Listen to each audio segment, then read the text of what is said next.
주님께서 새날을 주시니 감사드립니다. 이 시간도 주께서 우리의 눈을 열어 주의 법의 기이함을 보게 하여 주시고, 날마다 주께서 주님의 세미한 음성을 들을 수 있는 귀와 볼 수 있는 눈을 허락하여 주셔서 날마다 주님이 주시는 은혜로, 주님이 주시는 능력으로, 주님이 주시는 사랑으로 세상을 넉넉히 이기게 하여 주옵소서. 이 시간도 우리의 눈을 열어 주의 법의 기이함을 보게 하여 주옵소서. 예수님 이름으로 기도드립니다. 아멘.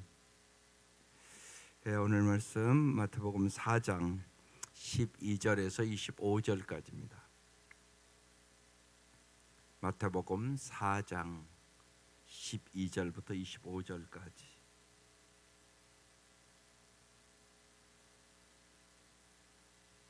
한 절씩 번역하겠습니다. 시작. 예수께서 요한이 잡혔음을 들으시고 갈릴리로 물러가셨다가, 이제 세례 요한이 잡힌 후 예수님이 이제 갈릴리에서 사역을 시작해요. 조금 더 보겠습니다. 13절. 나사렛을 떠나 스불론과 납달리 지경 해변에 있는 가버나움에 가서 사시니. 14절. 이는 선지자 이사야를 통하여 하신 말씀을 이루려 하심이라 일렀으되. 예수님의 모든 삶은 자기 계획대로 살지 않습니다. 언제나 하나님의 계획대로 말씀을 이루려 하심이라. 언제나 말씀대로 살아가십니다. 그래서 이미 이사야 선지자가 말씀하신 그 말씀을 이제 이루려고 지금 예수님이 이렇게 사시는 장소까지도 그 계획대로 하신다, 그런 얘기예요. 15절. 스불론 땅과 납달리 땅과 요단강 저편 해변 길과, 여기 잘 보세요, 이방의 갈릴리요, 이렇게 써 있습니다. 이 갈릴리 땅이 어떤 땅이냐? 소외된 땅이에요. 버림받은 땅이에요. 그래서 정말 이방의 갈릴리와 같은 땅이다, 그런 얘기입니다. 아주 완전히 버림받고 소외된 땅이다, 그런 의미입니다. 여기 이방의 갈릴리요라는 말씀이. 그런데 보세요, 여기서부터 예수님이 사역을 시작합니다. 하나님의 나라 가치는 세상 가치와 다르다고 어제도 말씀을 드렸습니다. 여러분, 사역이 어디서 시작해야만 예를 들면 세상 가치겠어요? 예루살렘에서 시작해야죠. 쉬운 얘기로 서울에서 시작해야지. 그런데 예수님은 그렇지 않았단 말입니다. 이게 중요한 얘기입니다. 버림받은 땅, 소외된 땅, 거기서 하나님의 나라는 시작된다는 것입니다. 그래서 이방의 갈릴리에서, 정말 소외되고 아주 버림받은 땅, 흑암의 땅에서 예수님은 사역을 시작합니다. 이걸 우리가 잘 깨달으셔야 됩니다. 우리는 하나님의 나라를 확장시키라고 부름받은 사람들입니다. 그러면 언제나 어디에 관심을 가져야 되냐? 소외된 땅, 버림받은 땅, 그리고 흑암이 있는 곳, 거기에 우리의 관심을 쏟으셔야 된다는 얘기입니다. 세상에 화려한 것이나 어떤 능력이 있는 것이나 무슨 정치적인 땅이나 거기서 시작하는 것이 아니라는 사실을 예수님의 삶의 시작으로부터 우리에게 보여주는 것입니다. 16절 보세요. 반드시 그 다음에 나옵니다. 흑암에 앉은 백성이 큰 빛을 보았고. 이 흑암의 땅이란 말이에요. 흑암에 앉은 백성에게 큰 빛을 보여주는 거, 이게 하나님의 나라를 확장시키는 겁니다. 사망의 땅과 그늘에 앉은 자들에게 빛이 비추었도다 하였느니라. 그러니까 이 빛은 누구를 얘기합니까? 예수님을 얘기하는 것입니다. 예수님만이 참 빛이십니다. 하나님께서 지난주도 말씀을 드렸습니다. 우리를 어둠의 땅에 훈련을 시키십니다. 왜요? 예수님만이 빛이심을 가르쳐주기 위해서 그렇습니다. 안 그런 것 같지만 세상 사람들은 눈에 보이는 것, 권력, 돈, 명예, 이것을 빛이라고 생각하고 살아가는 사람들이 참 많습니다. 자녀들 여러분 교육시키는 거 보면 압니다. 정말 예수를 잘 알게 하려는 게 목표입니까? 세상 출세시키고 명예 얻고 권력 얻고 세상 잘 되는 게 여러분 목표입니까? 뚜렷하게 나타납니다. 여러분의 삶 속에 보면. 그것보다 예수가 우선이란 말입니다. 그런데 가정에서 예수가 제일 1순위로 가르치지 않는단 말입니다. 그건 뭐냐? 예수님이 참 빛임을 확신하지 못하기 때문에 그렇습니다. 여러분, 빛이 없다고 생각을 해보면 쉽지 않습니까? 어둠 속에 산다. 이건 엄청나게 갑갑하고 힘들고 어려운 일 아니겠습니까? 여러분, 잊지 마셔야 됩니다. 예수님만이 참 빛이십니다. 모든 것은 예수를 안 후에 중요한 것입니다. 예수를 모르면 그것이 하나도 안 중요합니다. 여러분, 쉬운 얘기로 내가 눈이 멀었다 그러면 여러분은 엄청나게 힘들지 않겠습니까? 근데 내가 눈을 감을 수도 있단 말입니다. 내가 눈을 감아도, 내가 소경이 아니어도 내가 눈을 감으면 소경과 똑같은 거 아니겠습니까? 그럴 수도 있다는 얘기입니다. 눈이 멀었단 말입니다. 그래서 여기 흑암에 앉은 백성, 사망의 땅과 그늘에 앉은 자들, 이게 나일 수 있다는 사실을 아셔야 됩니다. 여러분, 신앙생활하면서 제일 중요한 건 뭐냐면 여러분이 이렇게 주님 앞에 기도하고 구하는 것도 중요하죠. 그렇지만 더 중요한 것은 자아를 성찰하는 겁니다. 사람이 자기를 모릅니다. 그러니까 안 변하는 겁니다. 안 변하는 이유가 자기 성찰을 안 하는 거예요. 신앙생활 하면서도 구하는 기도만 자꾸 하는 거예요. 그런데 그게 우선이 아닙니다. 자기를 주님이 가르치지 않으면 우리는 자기를 못 봅니다. 그래서 주님이 빛이라고 얘기하는 것입니다. 내가 빛을 비춰줘야만 네가 볼 수 있다고. 그건 분명한 것이잖아요. 빛이 없는데 어떻게 봅니까?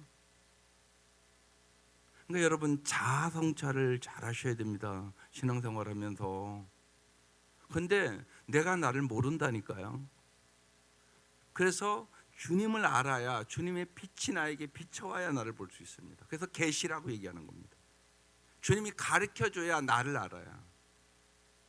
내가 얼마나 큰 죄인인가도 모릅니다, 인간이. 그러니까 신기하잖아요. 베드로가 밤이 맞도록 수고해서 얻은 것이 없어요. 그런데 예수님이 깊은 곳에 가서 그물을 내리라고 그러잖아요. 그래서 깊은 곳에 가서 그물을 내렸는데 그물이 찢어지도록 거의 고기를 잡았어요. 저는 처음 그 말씀 읽을 때 이해가 안 됐어요. 그런데 베드로가 뭐래요? 나는 죄인이로소이다, 나를 떠나서 그러잖아요. 난 처음에 그 말씀이 전혀 이해가 안 갔어요. 왜 갑자기 죄인이라고 그러지? 고기를 많이 잡아서 아이고 좋다 이래야 되는 건데, 인간적인 해상 상식으로는. 근데 그렇게 써있지가 않더라고요, 성경에. 나는 죄인이로서 그러더라고요. 보세요. 사람은 자기가 죄인인 줄도 모릅니다. 정말 솔직하게 우리가 여기 다 나와 있지만 정말 내 죄가 먹빛보다 더 검은 죄이기 때문에 정말 십자가의 은혜가 아니면 나는 도저히 구원조차 받을 수 없는, 자격이 없는 인간이야. 이걸 다 똑같이 느끼는 것은 아닌 것 같아서요. 그걸 깊이 느끼는 사람이 있고 그냥 교회만 왔다 갔다 하는 사람도 있단 말이에요.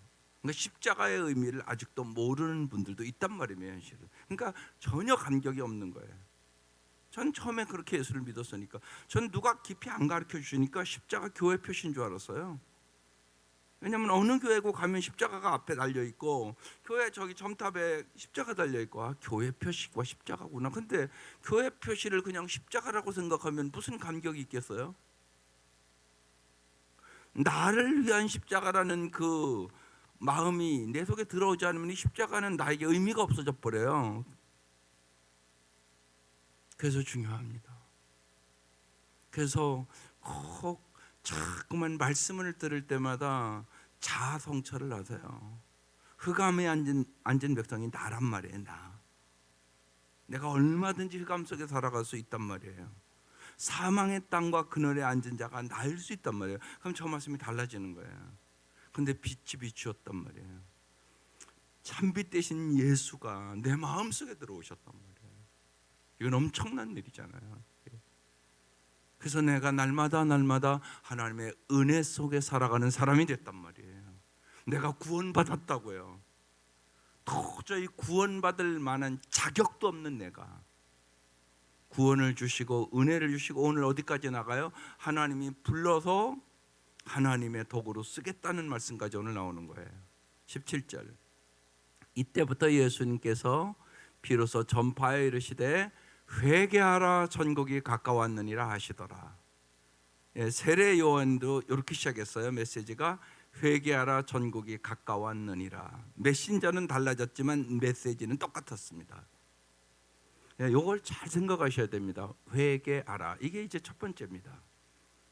돌이키는 것입니다. 근데 어제 말씀을 나눴습니다. 그냥 돌이키는 것뿐만이 아니라 정말 주님이 나를 다스려야 된다고. 그게 진짜 회개한 모습이라고. 예수님이 진짜 내 삶의 주인이셔야 된단 말이에요. 근데 자꾸 내가 주인으로 살아가거든요. 우리가 이게 자꾸 왔다 갔다 해요. 항상 예수님이 주인이 아니에요. 내가 주인이었다, 예수님이 주인이었다. 내가 주인이었다, 예수님이 주인이었다. 자꾸 그런단 말이에요. 그래서 영적인 성숙이 돼야만 항상 예수님이 내 삶의 주인으로 계신 거죠. 성숙하지 않으면 예수 믿는다고 그러지만 자꾸 나 중심적으로 살아가요. 이게 바뀌어야 되는 거거든요. 이게 자꾸 성숙해야 되는 거예요. 언제나 예수 중심으로. 회개하라. 이게 진짜 회개. 그러면 천국이 가까웠느니라. 하나님의 나라가 가까웠다는 얘기거든요.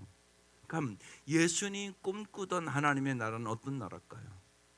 이게 중요하단 말이에요. 이걸 잘 아는 것이요. 예수님이 꿈꾸던 하나님의 나라.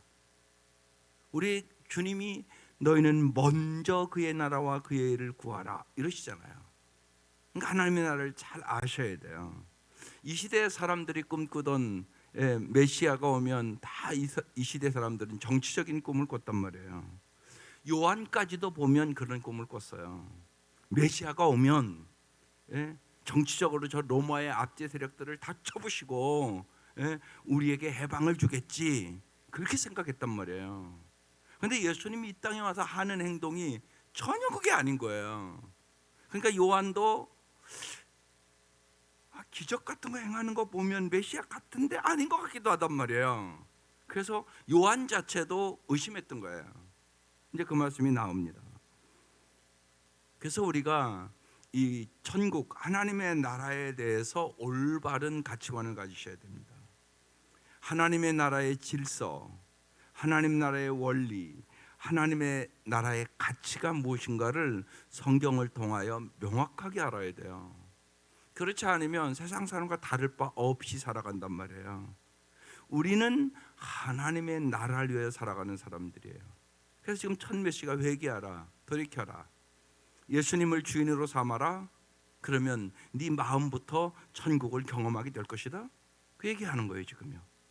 하나님의 나라의 질서와 하나님의 나라의 원리와 하나님의 나라의 가치가 무엇인가를 똑바로 알아라, 그런 의미입니다.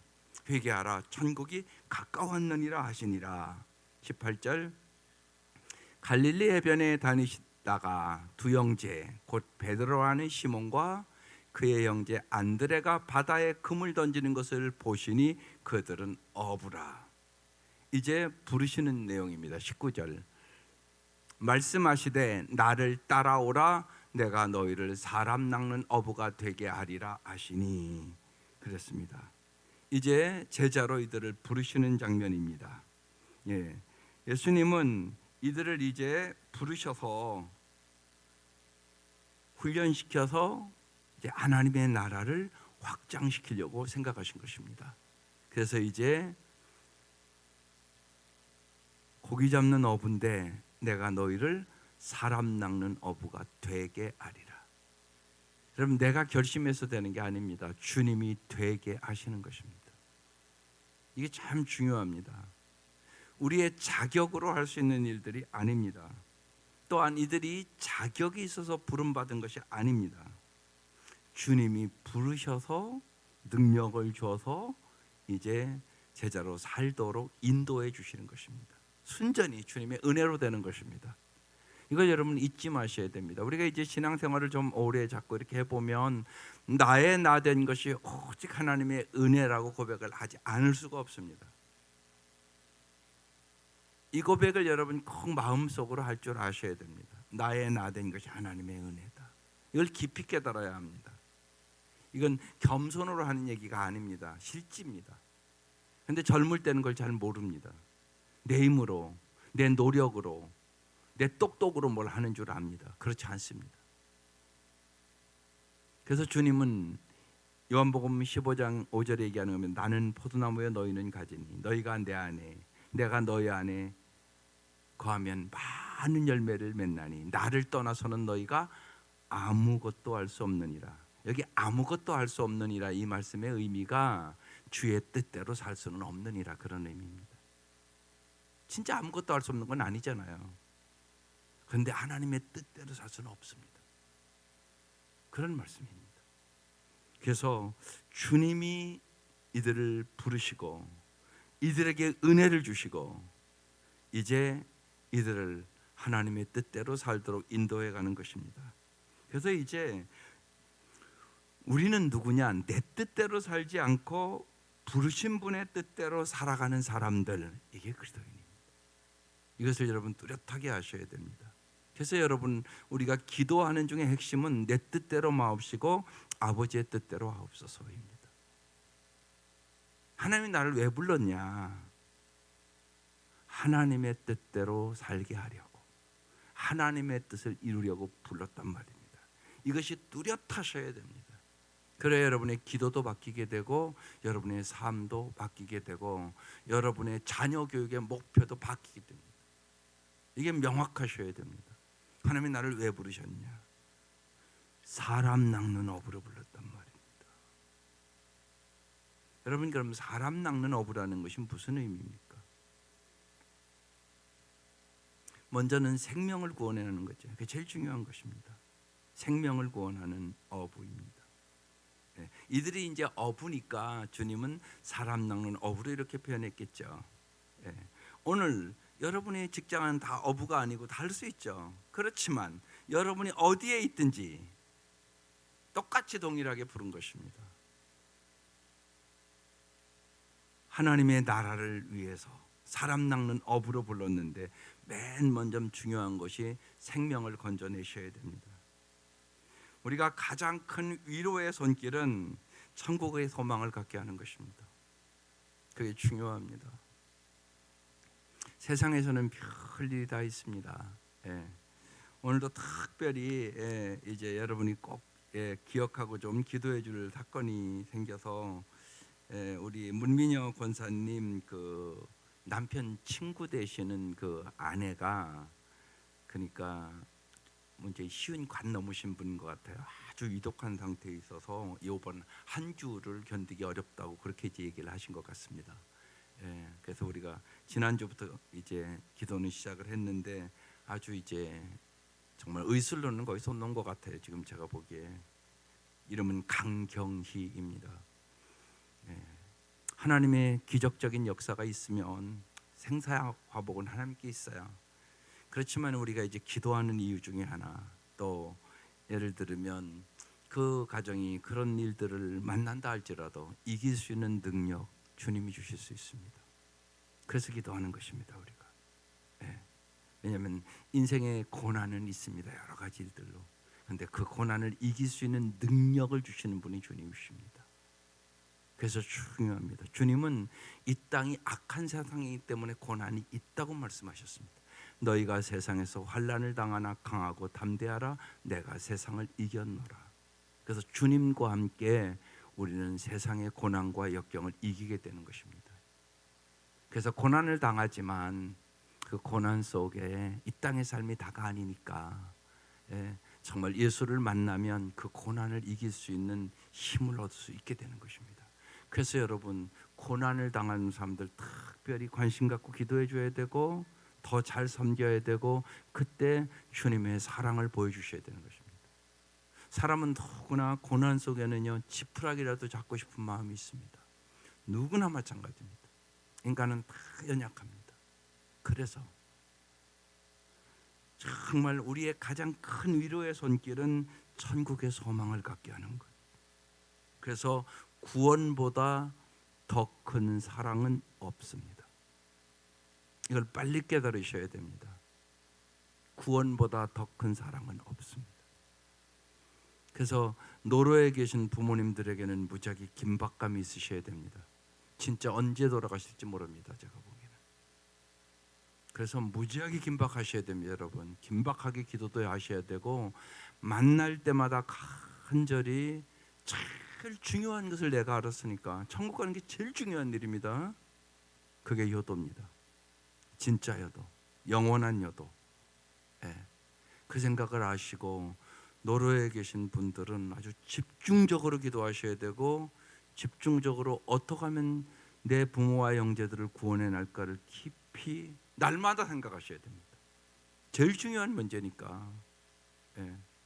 우리가 사람이 생명을 잃어버려도 예를 들면 쉬운 얘기로 얼마나 예를 들면 힘들고 어려운 일이고, 또 여러분 중환자실에 들어가면 얼마나 우리가 긴장합니까? 누구나 다 긴장한단 말이에요. 제발 살려달라고. 어떻게 기도를 안 하겠습니까? 육신만 그런 겁니까? 아니란 말입니다. 육신만 그런 것이 아니라고요. 더 중요한 것이 영적인 문제입니다. 우리가 영생을 믿으니까 우리는 반드시 잊지 말아야 됩니다. 삼생을 살아가는 것입니다. 이 땅에서 어머니 뱃속에서 일생, 이 땅에 나와서 8, 90년 기르면 이생, 그 다음에 영생, 삼생이 있는 것입니다. 반드시 있습니다. 천국이 있습니다. 반드시 있습니다. 그렇기 때문에 정말로 구원보다 더 큰 사랑은 없습니다. 그래서 예수님 이 땅에 오셔서 공생에 딱 시작하면서 보세요. 제일 먼저 뭐 얘기합니까? 회개하라, 천국이 가까웠느니라. 그 메시지 전하고요. 어제 말씀 예수님 시험 당해서 시험 다 이기시고요. 그리고 오늘 딱 갈릴리 어부들을 딱 부릅니다. 뭐를 위해서요? 하나님의 나라를 위해서. 오늘 그 본문입니다. 그러면서 뭐라고요? 나를 따르라. 여기서 무지하게 중요한 게 있습니다. 주님이 나를 따르라고 그랬지 나에게 배우라고 하지 않으셨습니다. 이게 중요합니다. 지식으로 배우는 것이 아닙니다. 예수를 아는 것은 예수님을 따라 순종해야 합니다. 여러분, 순종으로 배우는 것입니다. 예수는 지식으로 배우는 거 아닙니다. 그러니까 순종하지 않으면 지식적인 신앙만 갖게 됩니다. 그건 능력이 없습니다. 반드시 주님의 말씀을 따르셔야 됩니다. 말씀대로 순종하는 것입니다. 그래서 믿음의 갈등이 그래서 일어나는 겁니다. 내 생각과 주님의 생각이 너무 다릅니다. 너무 높고 깊습니다. 하나님의 생각이. 그러니까 내가 이해하고 따라갈 수는 없단 말입니다. 그냥 주님이 어떤 분인가를 그래서 아셔야 됩니다. 주님이 어떤 분인가를 알고 그분의 인격을 믿고 따라가는 것입니다. 여러분, 사실은 결혼도 그렇지 않겠습니까? 그 사람을 내가 다 알고 시집갈 수 있겠어요? 사실 살아보면 알잖아요. 모른단 말이에요. 부부로 살아도요. 그래도 믿고 따라가는 거잖아요. 그 사람의 인격을 믿고 시집가는 거고 맡기는 거잖아요. 정말이요. 그 분명하단 말이에요. 그렇지 않은 것 같아도 여러분 잘 생각해 보세요. 남편이 항상 옆에 있으니까 모르죠. 남편이 예를 들면 오늘 죽는다고 생각해 보세요. 뭐 그런 프로그램도 하더라고요. 어제 텔레비에 보니까. 여자들이 다 울어. 당신 남편이 죽는다고 그러면 혼자 잘 살겠냐고 그러니까 다 울어요. 여자들이. 자기 남편을 생각하면서. 안 그럴 것 같아도 그렇단 말입니다. 사람이 안 의지하는 것 같지만 남편 의지한다고요. 남편보다 더 의지할 분이 예수님이시라고요. 그건 분명한 사실이라고요. 확실한 사실이라고요. 정말 잘 보시라고요. 내가 진짜 예수를 의지하고 살아가는지, 내가 예수님보다 남편 더 의지하고 돈 의지하고 세상 눈에 보이는 거 의지하고 살아가는지 확실하게 자기 성찰을 해야 된다고요. 얼마든지 안 그럴 수 있어요. 내가 보기에는요. 어려울 때 그거 아는 거잖아요. 어려울 때 그거 확 드러나는 거거든요. 그러니까 미리미리 우리가 준비해야죠. 그래서 믿음 달라고 기도해야 되는 거고, 정말 내가 예수를 잘 알아야 진짜 어려울 때 예수를 전적으로 의지할 수 있는 거죠. 그래서 하나님만을 의지하는 사람으로 주님은 우리를 훈련시켜가는 거예요. 우리를 위해서. 그래서 이들을 부르면서 나를 따라오라고 지금 얘기하는 거예요. 믿음의 갈등을 조정해서 주님의 말씀에 순종할 때 하나님을 경험하는 삶을 살아요. 진짜네, 이렇게 된단 말이에요. 진짜 살아계신 분이네, 진짜 역사하시는 분이네, 진짜 말씀대로 이루시는 분이네. 그래서 내가 진짜 믿음이 되는 거예요. 가짜 믿음이 있단 말이에요. 우리 속에 믿는다고 하는데 안 믿는단 말이에요, 실제는요. 그래서 우리의 믿음의 점검을 날마다 해가는 거예요. 그리고 정말 말씀을 붙잡고 내가 이 말씀을 믿고 따라야 진짜가 되는 거예요. 입술로만 믿는다고 하는 것은요, 거짓일 가능성이 아주 많아요. 사람 믿는다고 그래요. 그런데 딱 닥치면 안 믿어요. 그게 드러나는 거예요. 어려울 때 확 드러나요. 그게요. 평범할 때는 몰라요. 내가 믿는 줄 알았죠. 그러니까 고난 겪고 많은 사람들이 내가 진짜 믿음 있는 줄 알았는데 진짜 믿음이 없더라고. 그런 고백을 하거든요, 한결같이요. 그러니까 진짜 믿음이 되기 위해서는 따라야 돼요. 주님의 말씀대로 그대로 따라봐야 돼요. 예. 깊은데 그물을 던지라고 해서 던져봤으니까 아는 거예요. 그게 쉬운 일이 아니었단 말이에요. 밤이 맞도록 갈릴리 자기 손바닥처럼 다 아는 바다란 말이에요. 예? 어부란 말이에요. 원래 직업도요. 밤새도록 던졌죠. 근데 못 잡았단 말이에요. 근데 젊은 예수가 와가지고 깊은 데 가서 그물을 던져라. 그 예수 목수인데 그게 이해가 가냐고요. 근데 베드로가 말씀에 의지하여 그물을 내리리이다, 그렇게 써 있거든요, 성경에요. 그때 경험하는 거예요. 여러분 잊지 마셔야 돼요. 주님의 말씀은 머리로 이해하는 게 아니에요. 말씀에 순종할 때 진짜 알게 되는 거예요. 그리고 진짜 믿음이 되는 것이에요. 그래서 우리가 말씀 앞에 언제나 자아를 성찰하고 이 모습이 내 모습인 줄 알고, 하나님 이 갈릴리 어부들처럼 나도 사람 낚는 어부가 되게 하여 주시고 예수님의 말씀을 따르게 해 주옵소서, 이렇게 기도해야 되는 거죠. 20절, 그들이 곧, 이게 곧이라는 단어가 중요한 단어입니다. 그물을 버려두고 예수를 따르니라. 쉽게 쉬웠겠어요? 그러니까 제가 이 말씀을 볼 때 분명히 이들은 이미 사전에 예수님이 어떤 분인가 알았던 것 같아요. 여러분 처음 만났는데 이럴 수 있겠어요? 그건 아니었던 것 같아요. 예수님에 대해서 듣기도 했고 좀 알았던 것 같아요. 그러니까 그들이 곧 그물을 버려두고 예수를 따르니라. 즉시라는 뜻이거든요. 즉시 그물을 버려두고 예수를 따르니라. 자기들 평생 먹고 살았던 직업이잖아요, 이게요. 그런데 어떻게 그물을 버려두고 예수를 따르겠어요? 그러니까 예수가 그래도 어느 분인가를 대강은 알았던 것 같아요. 이들이 그래서 즉시. 그래서 하나님의 말씀은 즉시가 중요합니다.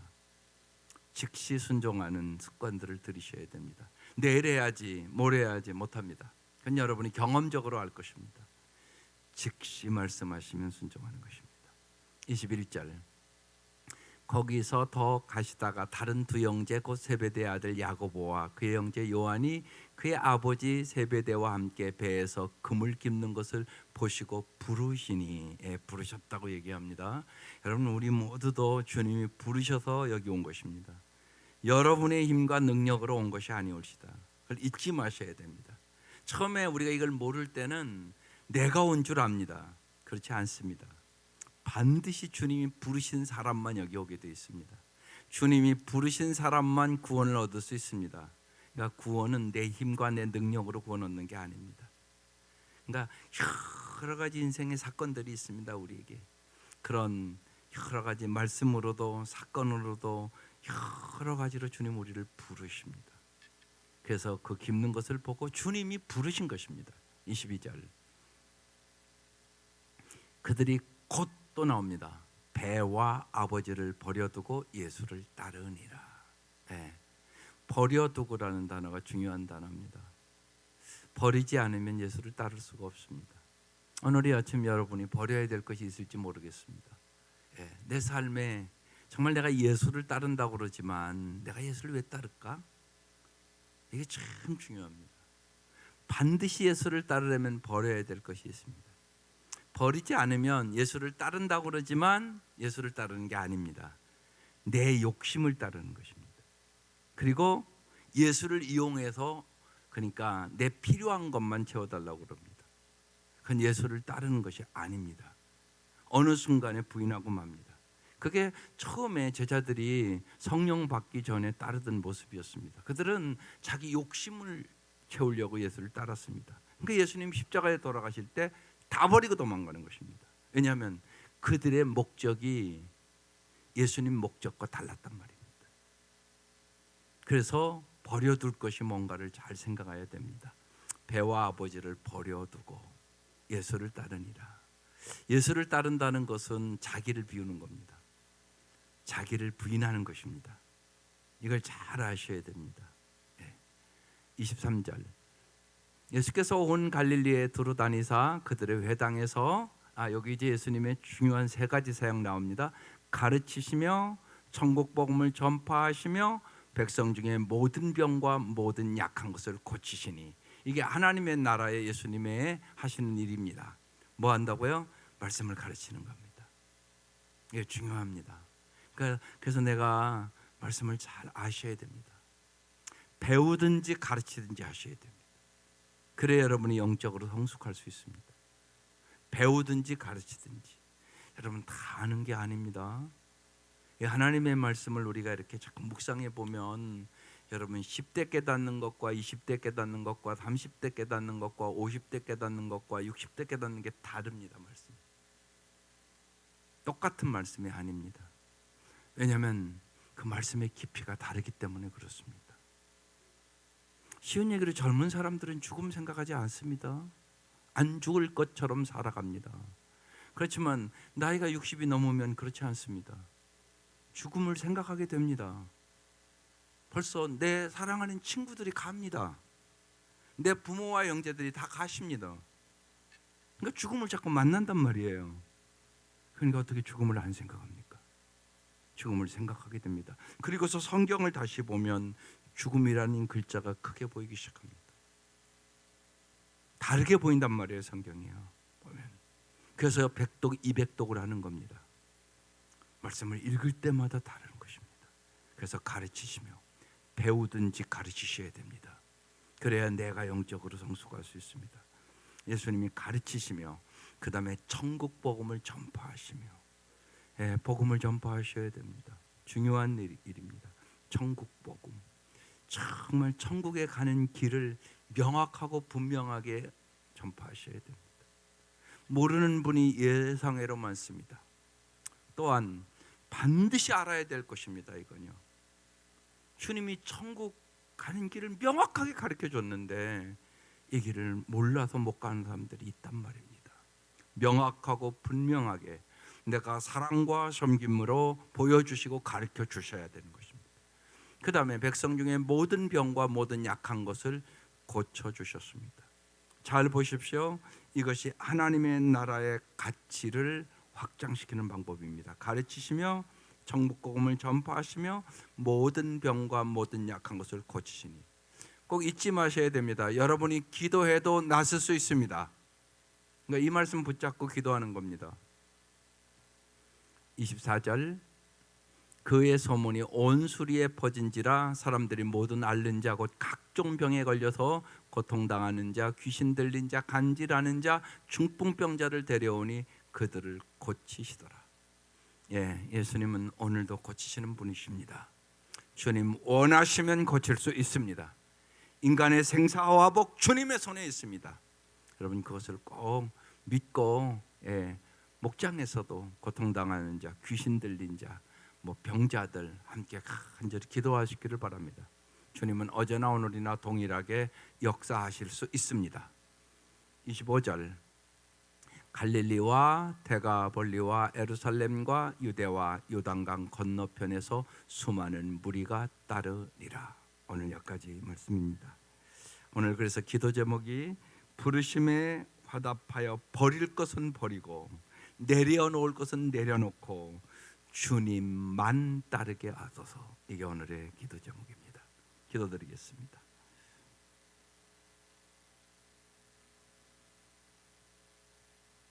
하나님, 정말로 갈릴리 버려진 땅, 흑암의 땅에, 사망의 땅에 수많은 사람들이 그늘에 앉아 있는 그 땅에 주님이 사역을 시작하십니다. 하나님, 우리들도 언제나 주 예수의 마음을 갖고 흑암에 앉은 사람들, 절망한 사람들, 소외되고 병들고 고통당하는 사람들에게 우리의 관심이 있게 하여 주시고, 언제나 주님과 동행하는 삶을 살아갈 수 있도록 인도하여 주옵소서. 참빛 되신 주님께서 우리의 삶에 빛을 비춰 주심으로 우리가 구원받았음을 언제나 확신하고 살아갈 수 있도록 도와주시고, 주님께서 우리를 통하여 하나님의 나라를 확장시키고자 하는 그 주님의 뜻과 주님의 그 사랑 안에 살아갈 수 있도록 은총을 베풀어 주옵소서. 하나님, 특별히 강경이, 우리가 얼굴도 모르는 우리 자매인데 하나님, 그 가정이 심히 어려운 하나님 절망의 하나님 순간에 빠져 있습니다. 오직 주님께 이 아침 사랑하는 목원들이 애타게 간구합니다. 주께서 역사하시고 도와주셔서 진실로 하나님 이 자매를 새롭게 하나님 생명을 연장시켜 주시옵기를 간절히 원합니다. 하나님, 그 가족들을 위로하여 주시고 구원의 기회가 되게 하여 주시고 이 인생의 역경을 넉넉히 이길 수 있도록 은총을 베풀어 주옵소서. 주님께서 이 새벽 미명 우리를 부르셨사오니 정말 우리의 평생 동안 변함없이 오직 영원한 우리의 길과 진리와 생명이 되시는 예수님만 따를 수 있도록 은총을 베풀어 주옵소서. 예수님의 이름으로 기도드립니다. 아멘.